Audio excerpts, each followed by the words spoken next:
Senhor presidente, deputado Tio Carlos, cidadãos que nos assistem pela TV Alerj, nos seguem pelas redes sociais, imprensa, trabalhadores desta casa. Senhor presidente, eu tenho dito, e até já publiquei artigos de opinião sobre isso nos últimos 90 dias, alguns artigos, tenho dito que o governo do Estado do Rio de Janeiro efetivamente busca cobrar a conta da crise, que a imperícia de governos sucessivos nos últimos 12 anos provocou, a inapetência, as opções e prioridades equivocadas, endividamento temerário, política de renúncia fiscal pouco criteriosa, para usar eufemismos aqui, opções por modos de gestão de serviços públicos caras e com resultados sofríveis, fala aqui das terceirizações. Essa crise em que os 3 últimos governos estaduais, pelo menos, colocou o Rio de Janeiro, todos do PMDB, tem uma fatura. Essa fatura não é pequena. E, na minha opinião, essa fatura vem sendo cobrada principalmente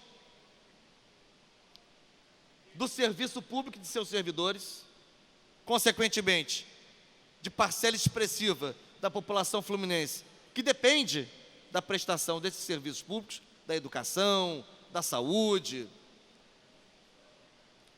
E hoje nós tivemos aqui na Assembleia mais algumas amostras de como esta tese encontra sustentação na empiria, no dia a dia, no cotidiano, na experiência sensível, não é? 2 experiências. Primeiro, agora no plenário, estavam aqui até há pouco tempo, os papiloscopistas aprovados em concurso público, que já passaram pelo processo de formação após a aprovação em concurso público na Academia de Polícia e que agora aguardam a nomeação já prometida e já pactuada. Aliás, mais um acordo não cumprido pelo governo estadual. Também estavam nas galerias oficiais de cartório, também aprovados em concurso público, estes querendo ainda entrar na Cadepol para fazer o curso de preparação para o ingresso na carreira e também sem perspectiva. Recebi, durante a sessão plenária, durante a ordem do dia, me ausentei momentaneamente, recebi ali na nossa caverninha, como se diz, uma delegação de professores da rede estadual, DOC 1, como se diz na rede estadual, professores do 6º ao 9º ano e do ensino médio, aprovados em concurso público, convocados, fizeram o exame médico sob seus próprios auspícios, pagando exames, enfim, e não há nomeação. Não há nomeação. Liguei para o secretário Wagner Victor, que me disse que, diante do quadro atual, não há perspectiva. Ele tinha dado uma informação anterior, é verdade, de que provavelmente seriam chamados até o final deste ano, mas hoje, ao telefone comigo, já deu uma outra informação, dizendo que não há perspectiva, ainda não há sequer um exercício de planejamento para 2017. Lembrou, inclusive, do decreto editado pelo governador interino, que fala da calamidade pública e que dá margem até para que servidores que estejam cumprindo o estágio probatório possam ser desligados. É bem verdade que esse decreto faz concessões, enfim, estabelece situação especial para a educação e para a saúde, mas o fato é que é mais um exemplo de como o Estado vem tratando o serviço público, vem tratando os concursados, vem tratando os aprovados, vem tratando os convocados, vem tratando aqueles que já passaram pelo exame médico. Então, um exemplo. Um outro exemplo tivemos na audiência de hoje de manhã na Comissão de Educação, a qual fez referência o deputado que me antecedeu aqui na tribuna, doutor Giulianelli. Vossa Excelência também esteve presente na audiência, como sempre, aliás, na Comissão de Educação. Uma audiência muito concorrida, não é? Nós tínhamos ali mais de uma dezena de diretores de unidades da rede SEJA, que são o Centro de Educação de Jovens e Adultos. É uma rede que passou a ser gerenciada em modelo de compartilhamento pela Secretaria de Estado de Educação e pela Fundação CECIERJ. Estava presente hoje o presidente da Fundação CECIERJ, Carlos Biochovski, representantes da Secretaria de Educação, particularmente me refiro aqui à professora Rosana Mendes, que mexe já há muito tempo com a área de educação de jovens e adultos. Enfim, várias outras entidades que comumente frequentam a Comissão de Educação. E também, neste caso, há um exemplo concreto da forma como o governo do Estado cobra a conta da crise do serviço público, dos servidores públicos, e destaco aqui, em especial, da área de educação, ciência e tecnologia. É mais um exemplo, aqui já se falou hoje das universidades estaduais, vira e mexe falamos da rede FAETEC, das escolas da rede da própria SEDUC, do Colégio de Aplicação da UERJ, da FAPERJ, então toda a rede da educação básica à pós-graduação, passando por agências, pela agência de fomento estadual, passando pelas universidades, toda a rede vive uma situação de indigência, já há muito tempo. E hoje apareceu mais um exemplo. A rede SEJA foi transferida, na verdade não foi transferida, passou a ser objeto de uma gestão compartilhada em 2011, por iniciativa de um decreto do então governador Sérgio Cabral. Mas o que é curioso, aliás, duas coisas são curiosas nesse episódio. Primeiro, Vossa Excelência há de me dar razão, é muito estranho que uma Secretaria de Educação, portanto responsável pela coordenação das políticas educacionais no Estado, pela formulação das políticas, pela implementação das políticas, pelo acompanhamento da efetivação dessas políticas, enfim, que uma Secretaria de Educação se desvencilhe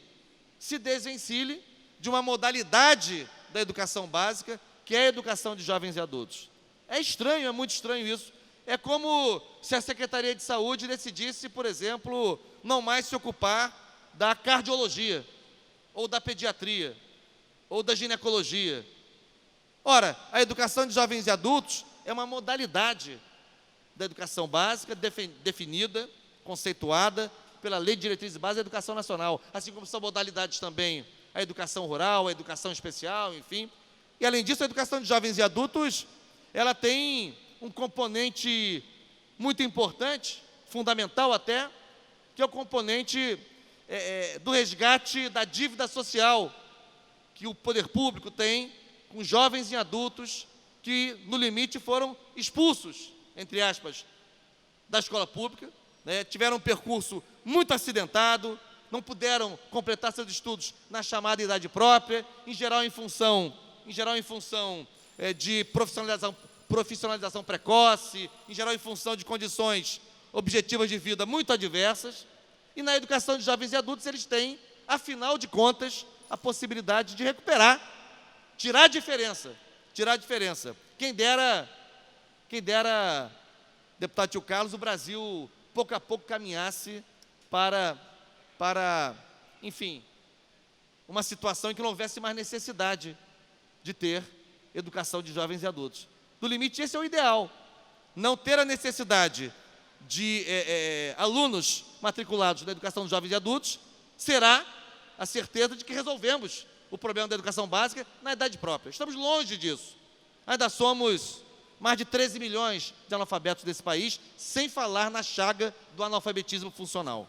Portanto, é muito estranho que, dentro desse quadro, a Secretaria de Educação do Estado decida abrir mão, se distanciar repito o verbo que usei na audiência, se desvencilhar da educação de jovens e adultos. E aí, o decreto chama a Fundação CCERJ para assumir a gestão. Só com um detalhe, um pequeno detalhe ínfimo, imperceptível. Não transfere recursos. Não há meios. Quem dá missão, dá meios. Assim diz o provérbio. Quem dá missão, dá meios. Hoje, nos causou espanto o presidente da Fundação CCERJ, que é um homem com muita experiência na educação à distância e inclusive, de relação, me parece, muito fácil, um homem muito cordial, muito, enfim, aberto ao diálogo, perfeitamente. Mas me causou espanto quando ele afirmou, e eu retruquei, que não tinha nenhuma crítica ao governo do Estado.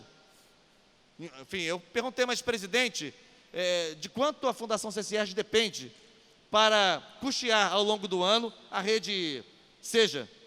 Falou, presidente, eu presidi a audiência naquele momento, nós precisamos de 12 milhões ano para resolver os problemas de custeio da Fundação CCERJ. Aí eu perguntei, mas presidente, nós estamos na metade do 9º mês do ano, até agora o senhor executou quanto? Ele disse, nada,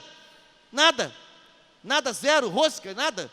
Então, ainda assim, o presidente não tem nenhuma crítica a fazer ao governo do Estado. Então, deputado Tio Carlos, nosso presidente, eu quero aqui dizer que hoje tivemos mais uma amostra de como, e aí eu quero de novo bater nessa tecla, como o governo do Estado, o principal responsável pela situação em que nos encontramos hoje, mas não só este governo do Estado, mas os sucessivos governos estaduais, pelo menos os últimos 12 anos, tem cobrado a conta da crise. Primeiro, cria esse discurso que é repetido como se fosse um mantra, é uma cortina de fumaça, que é a crise do petróleo.